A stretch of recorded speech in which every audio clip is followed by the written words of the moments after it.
Good morning friends. વાત કરીએ આપણે રીકોમ્બિનન્ટ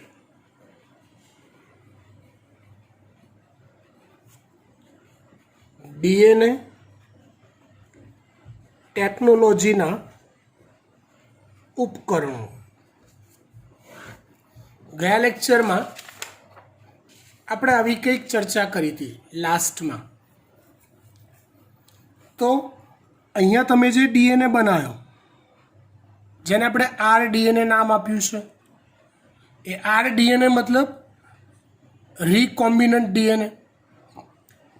તો આવો ડીએનએ તૈયાર કરી આખી જે વાત છે, સમજો, આમાંથી ચોક્કસ ડીએનએ અલગ કરવું, એને તોડવું, તોડીને પાછા બે ટુકડાઓને જોડવા, નવો સંકર ડીએનએ અથવા રીકોમ્બિનન્ટ ડીએનએ બનાવવું, એ ડીએનએને યજમાન કોષમાં ફરીથી કોઈક બીજા કોષમાં દાખલ કરવું, એ યજમાન કોષનું ગુણન કરવું, મતલબ આપણું જે ઈચ્છિત ડીએનએ છે એની નકલો બનાવવી.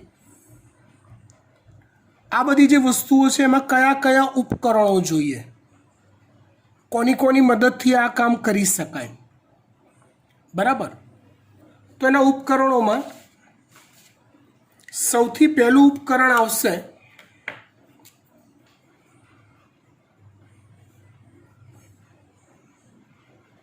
રિસ્ટ્રિક્શન ઉત્સેચકો.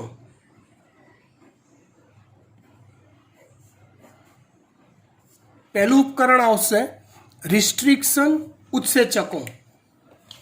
જો અહીંયા આપણે ઇન્સ્યુલિન માટેનો જવાબદાર ડીએનએની લાંબી શૃંખલા શોધી કાઢી, એમાંથી ઇન્સ્યુલિન માટેના ક્રમનો ટુકડો આપણે કાપ્યો, એવું ગયા લેક્ચરમાં શીખવાડ્યું હતું. એવી રીતે ઈ કોલાઈમાંથી પ્લાઝમિડનો ટુકડો અલગ કર્યો, એને પણ ચોક્કસ જગ્યાએથી કાપ્યો. અહીંયા આપણી વાત અટકાઈ દઈએ. એ કાપવા માટે શું કાતર ચાલે? કાતરથી આ માપ જોઈને ફટફટ કાપી શકાય? ધીમે ધીમે કાપી શકાતું હોય તોય ચાલે, પણ ના, એવા કોઈ ભૌતિક સાધન નથી કે જે ડીએનએને ચોક્કસ જગ્યાએથી કાપી શકે. એને કાપવા માટે ચોક્કસ પ્રકારના ઉત્સેચકોનો ઉપયોગ કરાય છે. ડીએનએને કાપવા માટે ચોક્કસ પ્રકારના ઉત્સેચકોનો ઉપયોગ કરાય છે, જે ઉત્સેચકોને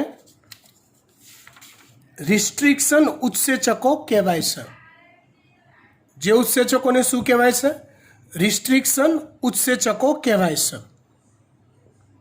એટલે અહીંયા આપણે ખાલી એટલી જ વાત શીખીશું કે આ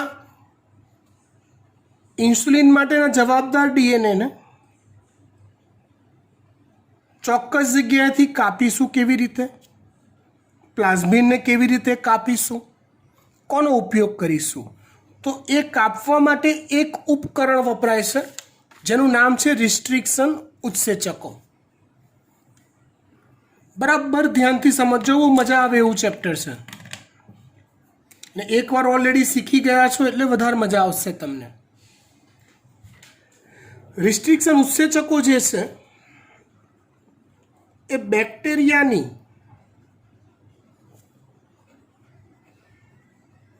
વિવિધ જાતિઓ અને એ જાતિઓની વિવિધ જાતમાંથી મેળવાય છે. રિસ્ટ્રિક્શન ઉત્સેચકો ક્યાંથી મેળવાય છે? તો કે બેક્ટેરિયાની વિવિધ જાતિઓમાંથી, અને એ જાતિઓની પાછી અલગ અલગ અલગ અલગ જાતમાંથી મેળવાય છે.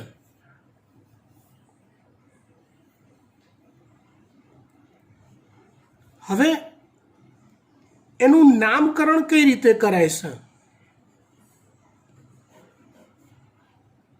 તો જો બેટા, 11માં આપણે જે ઉત્સેચકો ભણતા હતા ને ટોપિક, જૈવિક અણુઓમાં છેલ્લો ટોપિક ઉત્સેચકો યાદ આવ્યું? તો એ જે ઉત્સેચકોનો ટોપિક ભણતા હતા ને એમાં એવું આવતું હતું કે ઉત્સેચકના નામમાં પાછળ એઝ પ્રત્યય લાગે. માલ્ટેઝ, લાઇપેઝ. હા, કેટલાક પાચન માર્ગના ઉત્સેચકો હોય એની પાછળ ઇન પ્રત્યય લાગે. Pepsin, trypsin. પણ એ ઉત્સેચકો આખા અલગ છે. અહીંયા જે ઉત્સેચકો છે એ ડીએનએનું વિખંડન કરવા માટે, એને તોડવા માટે વપરાતા ઉત્સેચકોની વાત છે. જે બેક્ટેરિયાની વિવિધ જાતિઓની વિવિધ જાતમાંથી મેળવાયેલા છે. તેનું નામકરણ ઉત્સેચક બેક્ટેરિયાની જે જાતિની જે તે જાતમાંથી મેળવાયો હોય તેને આધારે તેનું નામકરણ થાય છે. એટલે આમાં તમને બે ફાયદા થાય. ઉત્સેચકનું નામ બી ખબર પડે અને નામ પરથી એ ઉત્સેચક બેક્ટેરિયાની કઈ જાતિ અને કઈ જાતમાંથી મેળવાયેલો છે એ પણ તમને ખ્યાલ આવી જાય. દાખલા તરીકે હું એક એક્ઝામ્પલ આપું તમને તો ઇકો R1 એટલે ઇકો એ ઈ કોલાઈની જાતિ અને R1 એટલે એની R1 પ્રકારની જાત. એમાંથી મેળવાયેલો જે રિસ્ટ્રિક્શન ઉત્સેચક હોય એનું નામ થાય ઇકો R1. એનું નામ થાય ઇકો R1. એવી રીતે બામ H1, હિન્દ 3 આવા નામ હોય કોના? રિસ્ટ્રિક્શન ઉત્સેચકોના. તમને ને મને બહુ જાજી સમજણ ના પડે કેમ કે આપણે જીનેટિક એન્જિનિયરિંગ બહુ જોરદાર ભણ્યા નથી. પણ જે વ્યક્તિ જીનેટિક એન્જિનિયરિંગ ભણેલી હોય કે બાયોટેકનોલોજીનું ડીપલી નોલેજ ધરાવતી હોય એ વ્યક્તિ આ શબ્દો સાંભળીને તરત સમજી જાય કે ભાઈ બેક્ટેરિયાની કઈ જાતિની કઈ જાતમાંથી આ રિસ્ટ્રિક્શન ઉત્સેચકો મેળવાયેલા છે. વાત થઈ એના નામકરણની. રિસ્ટ્રિક્શન ઉત્સેચકોનું કાર્ય.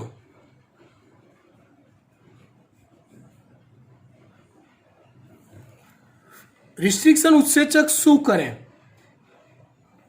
તો તમને પહેલાં થોડુંક ફ્લેશબેકમાં લઈ જઈએ. ડીએનએમાં કે આરએનએમાં પોલીન્યુક્લિયોટાઇડ શૃંખલા હોય. ઇમેજ કરો એ શૃંખલાને. મતલબ ન્યુક્લિયોટાઇડના અસંખ્ય અણુઓ જોડાઈને પોલીન્યુક્લિયોટાઇડ બને. તો ન્યુક્લિયોટાઇડના આ અસંખ્ય અણુઓ એકબીજા સાથે કયા બંધ દ્વારા જોડાય? બોલો. ફોસ્ફોડાયએસ્ટર બંધ. કયો બંધ? ફોસ્ફોડાયએસ્ટર બંધ. તો આ રિસ્ટ્રિક્શન ઉત્સેચકોનું કાર્ય શું? કયા સિદ્ધાંત પર કામ કરે? તો બે ન્યુક્લિયોટાઇડ વચ્ચે આવેલા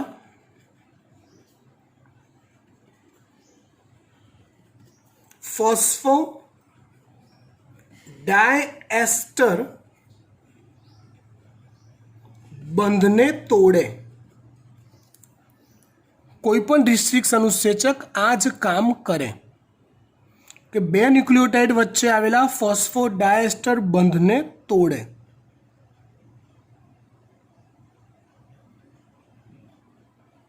ખબર પડી?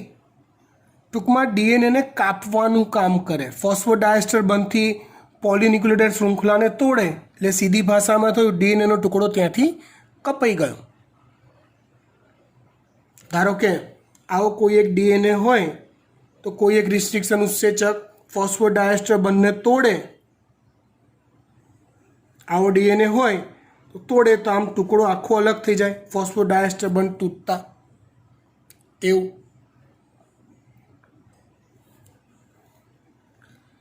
હવે દરેક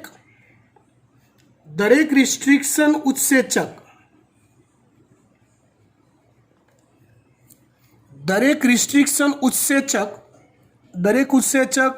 દરેકે દરેક ફોસ્ફોડાયસ્ટર બંધને તોડ જ કરે?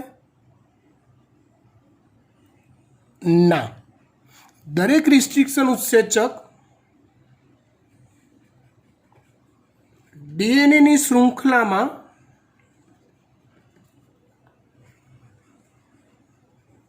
ચોક્કસ ઓળખ સ્થાનેથી જ શૃંખલાને તોડે છે. દરેકની પોતપોતાની વેરાયટી હોય કયા ઓળખ સ્થાનેથી તોડવું. એ દરેકની પોતપોતાની વેરાયટી હોય, પોતપોતાની આગવી કાર્યશૈલી હોય. બાકી તો ઇકો R1, બામ H1, HIND3 એ બધા જ ફોસ્ફોડાયસ્ટર બંને તોડ કરતા હોય તો આટલા બધાની જરૂર શું છે? કોઈ એક જ ના હોય કે જે બધા ફોસ્ફોડાયસ્ટર બંધ તોડ કરે? અને આપણે તોડી જ કરવી છે થોડી છે. આપણે તો મૂળ દાખલા તરીકે અહીંયા આવી જાઓ ફરી પાછા. મારે તો શું કરવું છે? એક લાંબો ડીએનએ કાઢ્યો અલગ.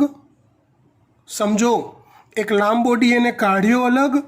એમાંથી એની ઓળખ કરી કે ભાઈ ઇન્સ્યુલિનની ઉત્પત્તિ માટેનો જે જનીન સ્ટ્રક્ચર છે એ તો અકબંધ જ રહેવું જોઈએ. એ ડીએનએની હળી ના થવી જોઈએ.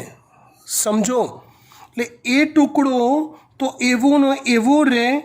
એ સિવાય બહારની જગ્યાએથી, એ સિવાયની જગ્યાએથી ડીએનએને તોડવો છે.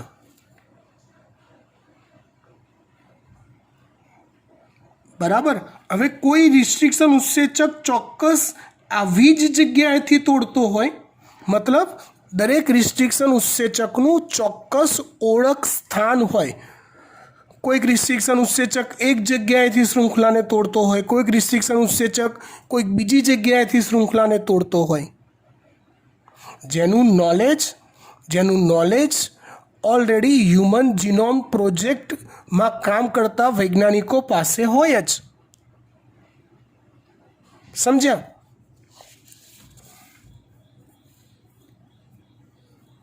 રિસ્ટ્રિક્શન ઉત્સેચકો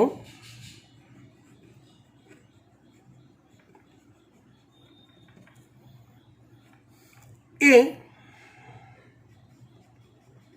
ડીએનએમાં આવેલી આ બધાની કોમન વાત છે.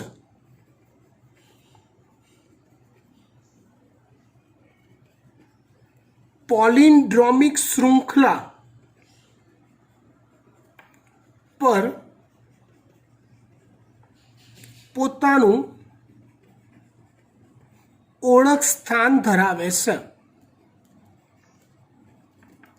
રિસ્ટ્રિક્શન ઉત્સેચકો પોલિન્ડ્રોમિક શૃંખલા પર પોતાનું ઓળખ સ્થાન ધરાવે છે. એટલે પોલિન્ડ્રોમિક શૃંખલામાંથી જ કોઈક જગ્યાએથી ડીએનએને તોડે છે. સવાલ એ થાય, પોલિન્ડ્રોમિક શૃંખલા એટલે શું? સમજાવો પહેલા વાક્યમાં.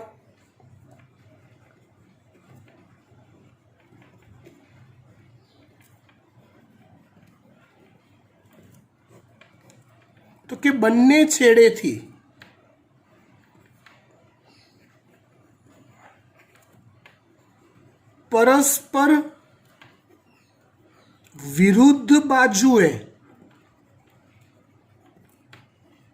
સમાન ન્યુક્લિયોટાઇડ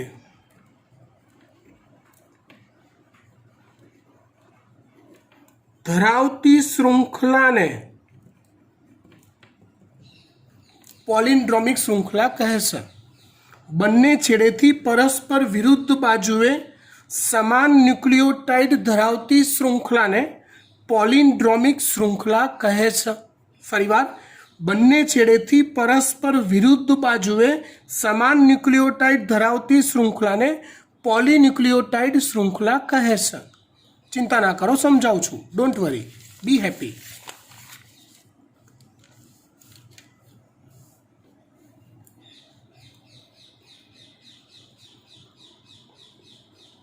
પોલિન્ડ્રોમિક શૃંખલા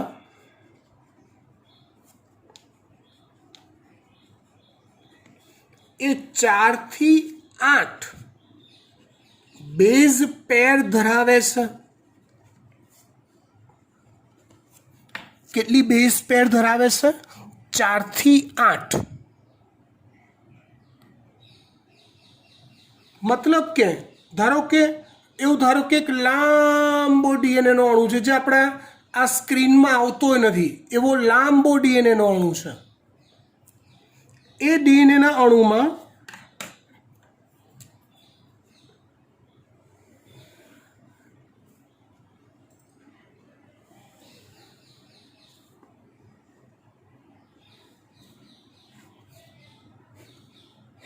હજી બહુ લાંબો છે, આ બાજુ બી છે, આ બાજુ બી છે. એમાં ધારો કે ન્યુક્લિયોટાઇડમાં નાઇટ્રોજન બેઝનો ક્રમ આવો હોય, એ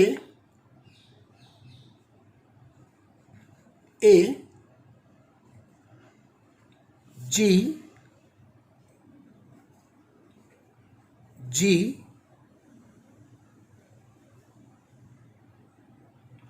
સી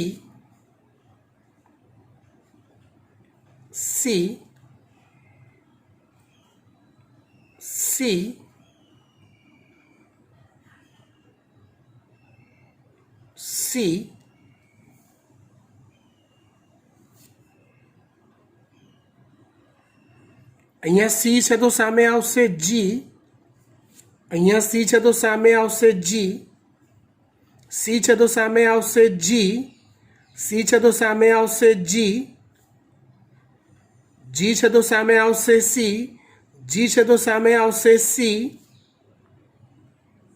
એ છે તો સામે આવશે ટી, એ છે તો સામે આવશે ટી. આપણે શીખતા હતા એમ, એ સાથે ટી 2 નિર્બળ હાઇડ્રોજન બંધથી, સી સાથે જી 3 નિર્બળ હાઇડ્રોજન બંધથી જોડાય.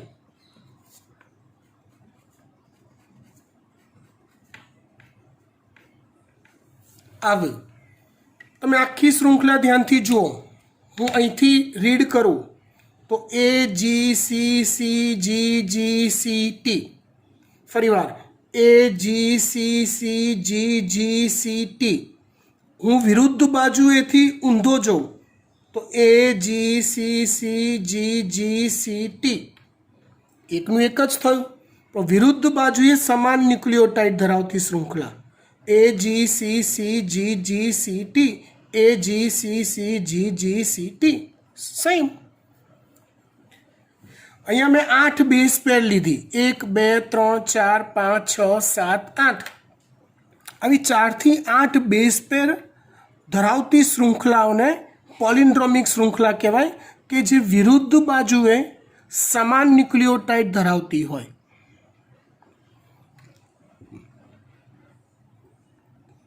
રિસ્ટ્રિક્શન ઉત્સેચકો એ ડીએનએમાં કોઈક ને કોઈક આવી જ પોલિન્ડ્રોમિક શૃંખલા પર પોતાનું ઓળખ સ્થાન ધરાવે ને એ શૃંખલા પર કોઈક ચોક્કસ જગ્યાએથી ડીએનએને તોડે, ફોસ્ફોડાયસ્ટર બંધને તોડે.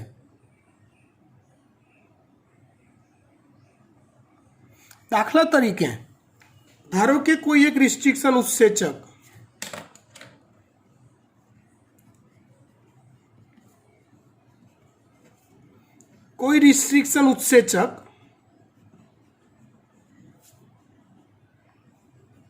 બે ક્રમિક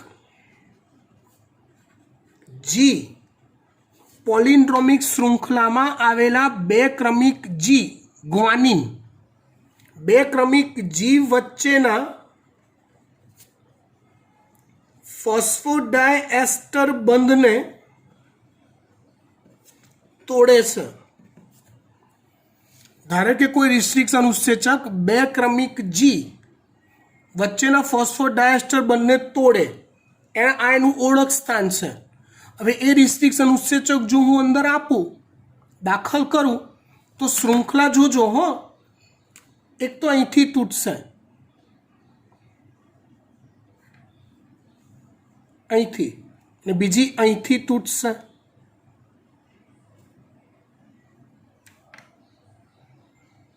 ખબર પડી વાત? એટલે અહીંથી આટલો ટુકડો અલગ થઈ જશે, બીજો અહીંથી આટલો ટુકડો અલગ થઈ જશે. આ રીતે તોડવાનું કામ કરે છે. પોલિન્ડ્રોમિક શૃંખલામાં ચોક્કસ ઓળખ સ્થાનેથી ડીએનએના ટુકડા કરે. કોણ? રિસ્ટ્રિક્શન ઉત્સેચકો. એના બે પ્રકાર છે.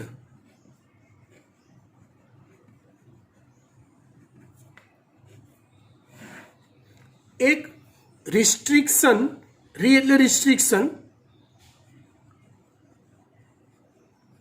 એક્સોન્યુક્લિયેસ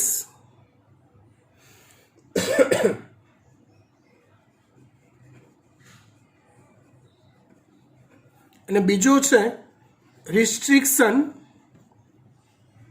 એન્ડોન્યુક્લિયેસ.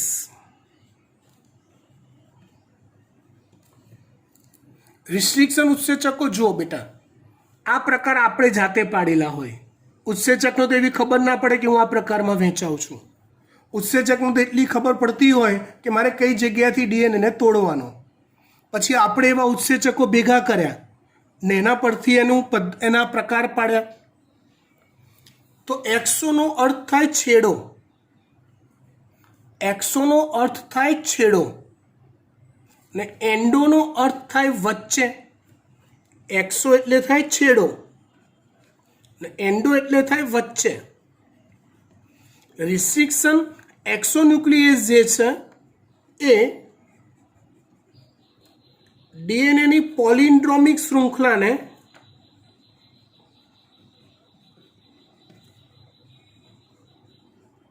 છેડાના ભાગેથી તોડે છે. મતલબ અહીંથી તોડતો હોય, આ જગ્યાએથી કે આ જગ્યાએથી. આખી પોલિન્ડ્રોમિક શૃંખલા છે. આવી ઘણા બધા પ્રકારની પોલિન્ડ્રોમિક શૃંખલાઓ હોય, સમજો. તો કોઈક રિસ્ટ્રિક્શન ઉત્સેચક આ જગ્યાએથી તોડે છે, કોઈક ધારો કે આ જગ્યાએથી તોડે છે. હા, તો છેડેથી તોડ્યો, આખી શૃંખલાનો આ છેડો થયો. હા, ત્યાંથી તોડ્યો તો એને કહેવાય એક્સોન્યુક્લિયેસ. એને એન્ડોન્યુક્લિયેસ એટલે શું? તો કે વચ્ચે, તો કે ડીએનએની શૃંખલાને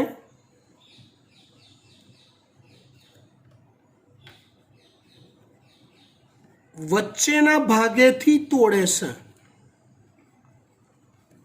અહીંથી, અહીંથી, અહીંથી, અહીંથી, અહીંથી, છેડેથી નહીં, વચ્ચેથી ક્યાંકથી તોડતો હોય તો એને એન્ડોન્યુક્લિયેસ કહેવાય. અહીંયા જે આપણે ઉત્સેચક ધાર્યો છે, ધારો કે કોઈ રિસ્ટ્રિક્શન ઉત્સેચક બે ક્રમિક જી વચ્ચેના ફોસ્ફોડાયસ્ટર બંધને તોડે, તે ઉત્સેચક કેવા પ્રકારનું કહેવાય? કહો તો એક્સોન્યુક્લિયેસ કહેવાય કે એન્ડોન્યુક્લિયેસ કહેવાય? યસ, એન્ડોન્યુક્લિયેસ કહેવાય, કેમ કે વચ્ચેથી તોડે છે. સમજ પડી વાત? હા. હવે આ રિસ્ટ્રિક્શન એન્ડોન્યુક્લિયેસના પાછા બે પ્રકાર છે. એક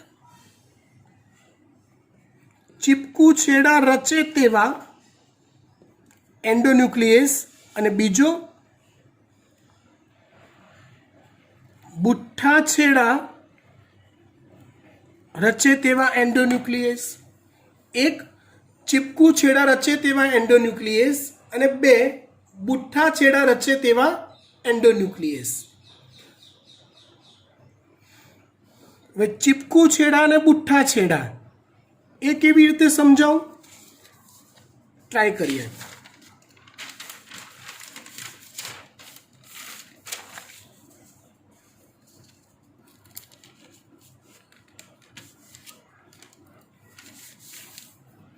ધારો કે આ કોઈ એક આખી પોલિન્ડ્રોમિક શૃંખલા છે. ડીએનએ લાંબો છે, આમ આમ હમણાં કીધું એવું.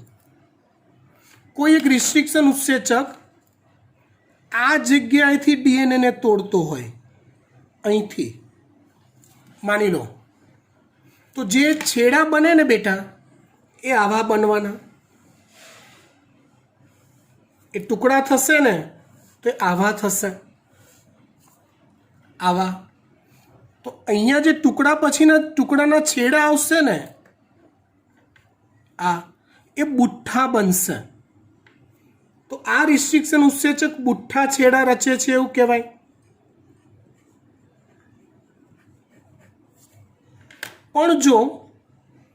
પણ જો કોઈક રિસ્ટ્રિક્શન ઉત્સેચક અહીંથી તોડતો હોય, અહીંથી અને અહીંથી ડીએનએની શૃંખલાને, સમજો, તો ટુકડા કેવા બનવાના? તો કહીએ આવા. આને હું એક્સ રિસ્ટ્રિક્શન ઉત્સેચક કહી દઉં. ગ્રીન જ્યાંથી તોડે છે એને વાયની ઇફેક્ટ કહી દઉં.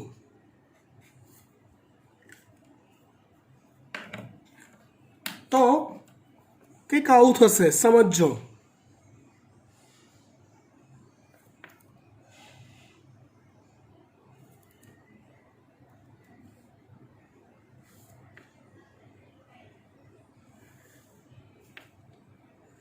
આવું આમ આખો આગળ લાંબો ડીએનએ છે, આમ બી આખો લાંબો ડીએનએ છે. અહીંથી રિસ્ટ્રિક્શન ઉત્સેચકે આમ તોડ્યું ને અહીંયાથી આમ તોડ્યું, સમજો. તો આ જે છેડા બને ને એ ચીપકુ છેડા કહેવાય. કેવા છેડા કહેવાય? ચીપકુ છેડા કહેવાય. ખબર પડી વાત? આગળ જે ઓલું જીની વચ્ચેથી તોડતો હતો, અહીંયા એક જ મિનિટ, હો, ક્યાં ગયું? હા, અહીંયા આ બે જીને વચ્ચેથી તોડતો હતો અહીંથી, તો એ કેવો છેડો બનાવે? તો ચીપકુ છેડો બનાવે. કેવો છેડો બનાવે? ચીપકુ છેડો બનાવે. ખબર પડી? ઓકે. અગત્યની વાત એ છે કે રિકોમ્બિનન્ટ ડીએનએ ટેકનોલોજીમાં આપણને ચીપકુ છેડા રચે તેવા રિસ્ટ્રિક્શન એન્ડોન્યુક્લિએઝ ઉત્સેચક ઉપયોગમાં આવે છે. કેવા રિસ્ટ્રિક્શન એન્ડોન્યુક્લિયસ ઉત્સેચક ઉપયોગમાં આવે છે? ચીપકુ છેડા રચે તેવા, આવા.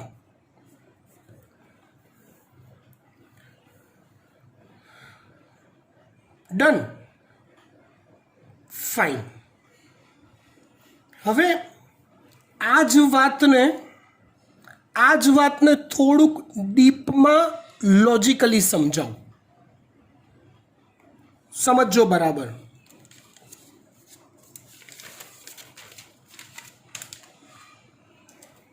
ધારો કે આ એક લાંબો ડીએનએ છે, લાંબો ડીએનએ છે.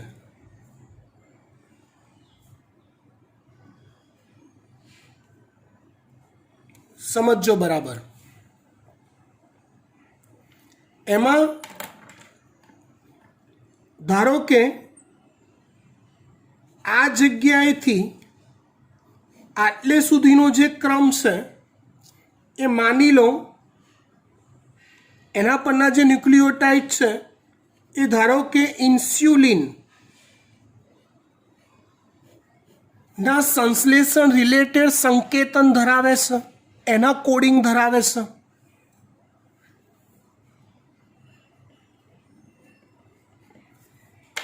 તો જુઓ, તમારે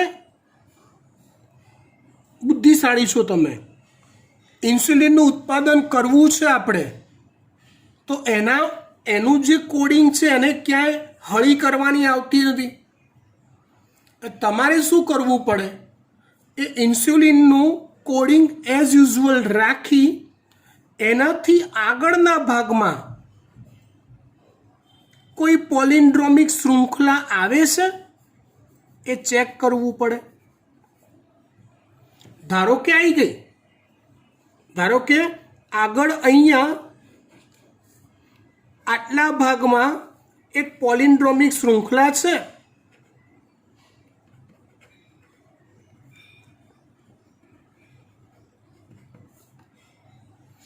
તો ચીપકું છેડા બનાવે એવા રિસ્ટ્રિક્શન ઉત્સેચકનો ઉપયોગ કરી એ પોલિન્ડ્રોમિક શૃંખલાને આ રીતે તોડવાની.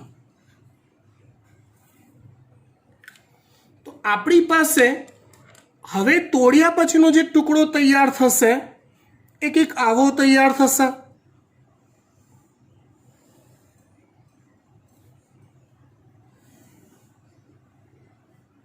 આ રીતનો, જેમાં ઇન્સ્યુલિનનો કોડિંગ ક્રમ પરફેક્ટ હશે અને ત્યારબાદ આવો એક ચીપકું છેડો મળ્યો હશે.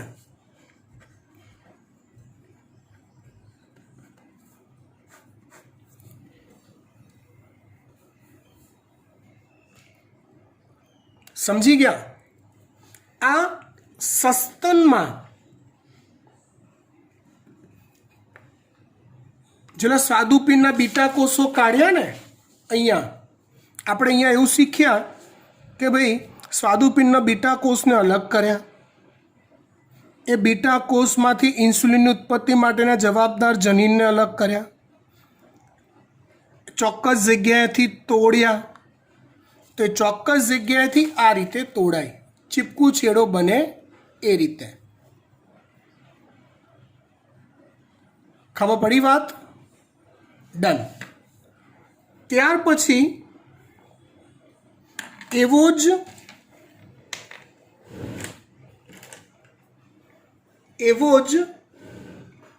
એક બીજો ડીએનએ લઉં હું,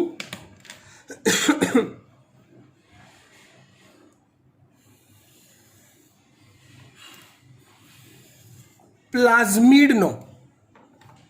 આ પ્લાઝમિડ ડીએનએ છે, આર ઈ કોલાઈનો પ્લાઝમિડ ડીએનએ છે. મારે શું કરવું પડે ખબર છે? તો કે જે રિસ્ટ્રિક્શન એન્ડોન્યુક્લિયેઝનો ઉપયોગ અહીંયા કર્યો ને, મારે એ શોધવું પડે. પહેલાં તો સેમ ટુ સેમ ઇન્સ્યુલિનનો કોડિંગ ધરાવતો આખો જે ડીએનએ છે એમાં જેવી પોલિન્ડ્રોમિક શૃંખલા છે, સેમ ટુ સેમ એવી પોલિન્ડ્રોમિક શૃંખલા પ્લાઝમિડમાં છે? જો હા, તો એ પ્લાઝમિડ આપણા કામનો છે.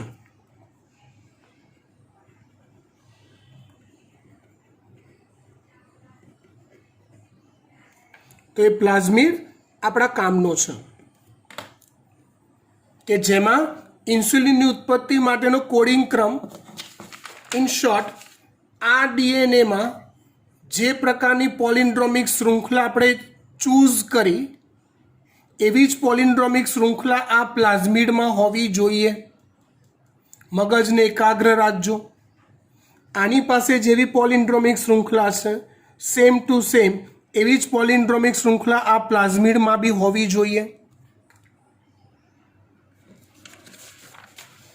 અને અહીંયા જે પ્રકારના રિસ્ટ્રિક્શન ઉત્સેચકથી પ્લાઝમિડને પોલિન્ડ્રોમિક શૃંખલાને તોડી, સેમ એ જ રિસ્ટ્રિક્શન ઉત્સેચકથી આને તોડો તો આના બી અહીંથી જ ટુકડા થાય. એટલે અહીંયા જે ટુકડા તૈયાર થશે એમાંથી આપણે આ સાઈડનો ટુકડો પસંદ કરવાનો, આ બાજુવાળો, અહીંથી તોડ્યા પછીનો ચીપકું છેડો.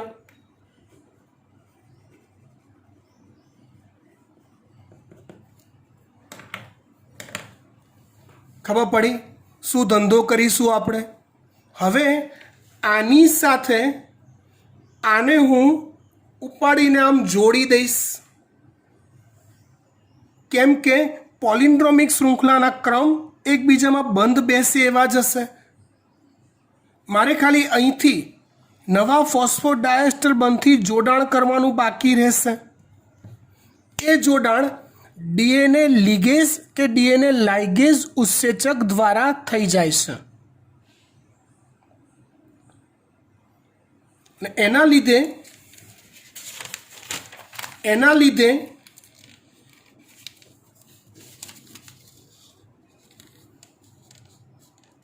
આપણને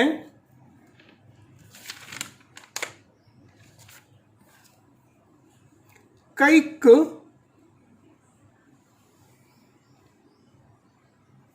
આવો એક નવો ડીએનએ મળે છે.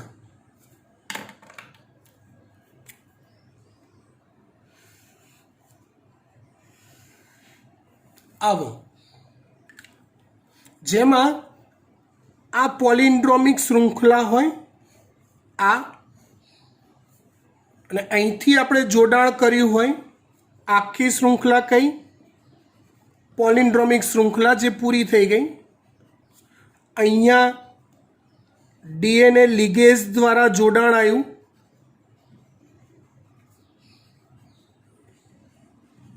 સેમ વે અહીંયા પણ ડીએનએ લિગેઝ દ્વારા જોડાણ આવ્યું.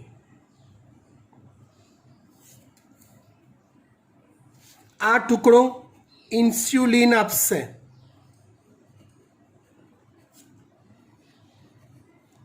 આ ટુકડો એ બેક્ટેરિયાના પ્લાઝમિડનો ટુકડો છે. એટલે આ એક નવો ડીએનએ બની ગયો જેને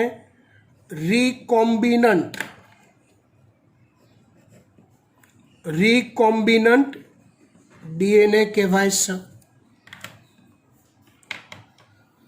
ખબર પડી ગઈ વાત? યસ.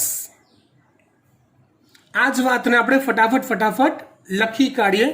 રિવિઝન કરતા શું કરવાનું આપણે?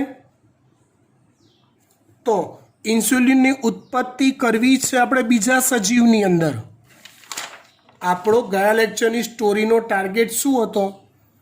મનુષ્યમાં ઇન્સ્યુલિનના ઇસ્યુ બહુ થાય છે, મળતું નથી ઝડપથી અને અનસેફ હોય છે. તો કે લાવો ને આપણે ઈ કોલાઈ જેવા સજીવની અંદર લેબોરેટરીમાં મોટા જથ્થામાં ઇન્સ્યુલિન મેળવીએ. તો કુદરતી રીતે કોઈ ઈ કોલાઈ ઇન્સ્યુલિન તો બનાવતું નથી. તો આપણે ઇન્સ્યુલિન માટેના જનીનને આની અંદર સેટલ કરવાનો છે અને પછી આની અંદર ઇન્સ્યુલિનનું ઉત્પાદન કરવાનું છે. આવો ટાર્ગેટ આપણો હતો, હે ને? હા. તો ઇન્સ્યુલિન માટેનો જે જવાબદાર જનીન છે એને ઈચ્છિત જનીન કહેવાય. કયો જનીન કહેવાય? ઈચ્છિત જનીન. અથવા એ જનીનને આપણે ઇન્સ્યુલિનવાળા જનીનને આપણે બીજા સજીવમાં દાખલ કરવાનો છે. હતો સસ્તનનું જનીન દાખલ કરવું છે ને ઈ કોલાઈમાં બીજા સજીવમાં. એટલે આ જનીનને જો આમાં દાખલ કરવો હોય તો આ કોષ માટે આ જનીનનો ટુકડો એ વિદેશી જનીન કહેવાય. કેવું જનીન કહેવાય? વિદેશી જનીન કહેવાય. અહીંયા આપણે ઇન્સ્યુલિન માટેના જવાબદાર જનીનને વિદેશી જનીન કે ઈચ્છિત જનીન તરીકે સાંકળીશું. એ રીતે સંબોધન કરીશું એનું. ઈચ્છિત જનીન કે વિદેશી જનીન ની નજીક આવેલી પોલિન્ડ્રોમિક શ્રૃંખલા પર ચીપકુ છેડા રચે તેવા રિસ્ટ્રિક્શન ઉત્સેચકની મદદથી ચીપકુ છેડા રચે તેવા રિસ્ટ્રિક્શન ઉત્સેચકની મદદથી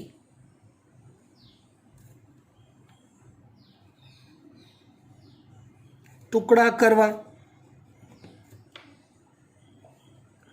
હવે ઈ કોલાઈના પ્લાઝમિડ પર બરાબર તેવી જ પોલિન્ડ્રોમિક શૃંખલા હોવી જોઈએ કે જેવી સસ્તનમાં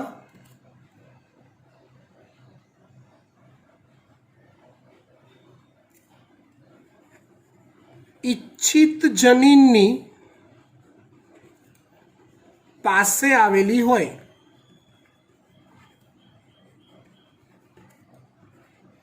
એક સમાન રિસ્ટ્રિક્શન ઉત્સેચકોનો ઉપયોગ કરી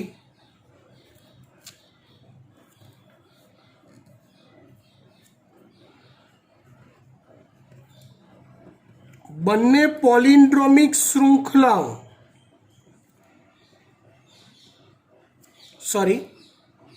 બંને પોલિન્ડ્રોમિક શૃંખલાઓને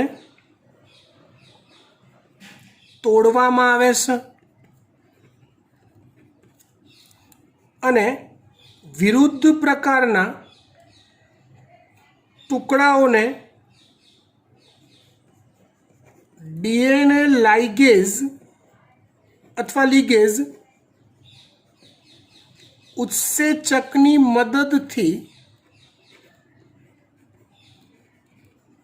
જોડવામાં આવે છે. ડીએનએ લાઇગેઝ કે લિગેઝ ઉત્સેચકની મદદથી એને જોડવામાં આવે છે. આ રીતે સંકર ડીએનએ કે રિકોમ્બિનન્ટ ડીએનએ તૈયાર કરાય છે. ખબર પડી ગઈ વાત? આ વાત થઈ હજી પણ સૈદ્ધાંતિક. પ્રેક્ટિકલી આ કામ કેવી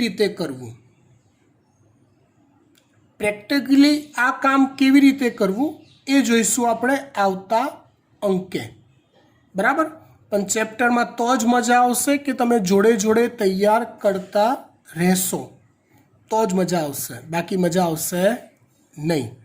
એટલે પ્લીઝ જોડે જોડે તૈયાર કરવા વિનંતી. બાય.